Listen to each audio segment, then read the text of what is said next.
मुंबई महानगरपालिका वगळता राज्यातील सर्व महानगरपालिकांमध्ये 4 सदस्यीय प्रभाग पद्धती लागू करण्याचं विधेयक विधानसभेत शुक्रवारी मंजूर करण्यात आलं।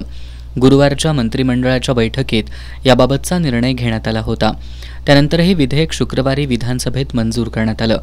महाविकास आघाडी सरकारच्या काळात मुंबई वगळता इतर महापालिकांमध्ये 3 सदस्यीय प्रभाग पद्धत लागू केली होती। आता महायुती सरकारनं तो निर्णय बदलून 4 सदस्यीय प्रभाग पद्धती लागू केली आहे। या निर्णयामुळे विकास खुंटणार असल्याचं ठाकरे गटाचे शहर प्रमुख रविकिरण इंगवले यांनी सांगितलंय। त्याचा संदर्भ असा येतो की समजा एका प्रभागात 4 नगरसेवक असतील तर ते अंडरस्टँडिंगमध्ये काम करतील का? एखाद्या व्यक्तीला हे काम करायचं आहे तर तेच काम दुसरा नगरसेवकांना ग्राह्य मानलं पाहिजे, तिसऱ्या नगरसेवकांना ग्राह्य मानलं पाहिजे। म्हणजे थोडक्यात जर अशा पद्धतीचा कारभार सुरू राहिला, 4 नगरसेवक जर झाले तर एकमेकाच्या मिसअंडरस्टँडिंगमुळे प्रभागातील विकास कामाला खो बसणार। जनतेने देखील कोणतं काम सांगावं, कोणाच्या दारात जावं हा देखील त्यांना एक प्रश्न पडणार। म्हणजे एकंदरीत 4 प्रभाग हे चुकीचं माध्यम आहे। सिंगल प्रभाग जास्तीत 2 प्रभाग ठीक आहे, पण 4 प्रभाग 4 नगरसेवक 4 वेगवेगळी माध्यमं 4 वेगवेगळ्या पक्षाचे लोक निवडून आल्यानंतर कोल्हापूर शहराचा विकास हा 100% खुंटणार आहे। एका प्रभागात 4 सदस्य होणार असल्यानं थोडी कसरत होईल, पण निर्णय योग्य असल्याचं शिंदे गटाचे जिल्हा प्रमुख सुजित चव्हाण यांनी सांगितलंय।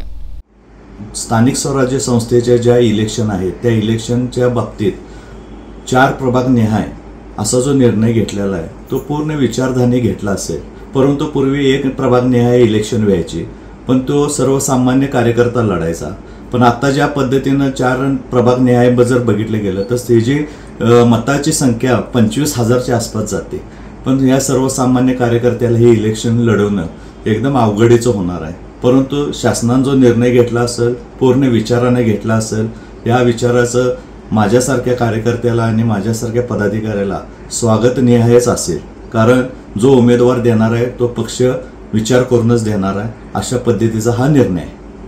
शासनाच्या निर्णयानं प्रत्येक प्रभागांमध्ये सर्व समाजातील घटकांना संधी मिळणार असल्यानं हा निर्णय स्वागतार्ह आहे। मात्र या प्रभागात वेगवेगळ्या पक्षांचे उमेदवार विजयी झाल्यास अडचणी निर्माण होतील, असं मत राष्ट्रवादी काँग्रेसचे जिल्हाध्यक्ष बाबासाहेब पाटील असुर्लेकर यांनी व्यक्त केलंय। त्यामध्ये जो शासन निर्णय झाला तो सर्वसमावेशक आहे। कारण बऱ्याच वेळा एखाद्या प्रतिनिधित्व करणाऱ्या एखादा उमेदवार निवडून आला की त्याने 5 वर्ष फार चांगलं काम करतो, पण तो काम करूनसुद्धा परत त्याला काम करायला आरक्षण जर वेगळं पडलं तर परत संधी त्याला मिळेल ही काही खात्री नसते।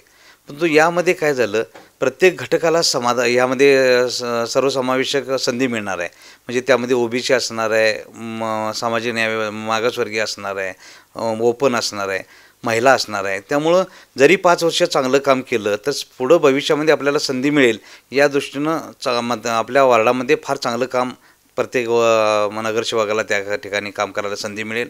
आणि यामध्ये फक्त अडचणीचं एकच आहे की आपण केलेलं काम हे उठावदार होण्यासाठी जर वेगवेगळ्या पक्षातील जर त्या ठिकाणी उमेदवार निवडून आले तर त्या ठिकाणी आपल्याला काम करायला थोडीशी अडचण होईल।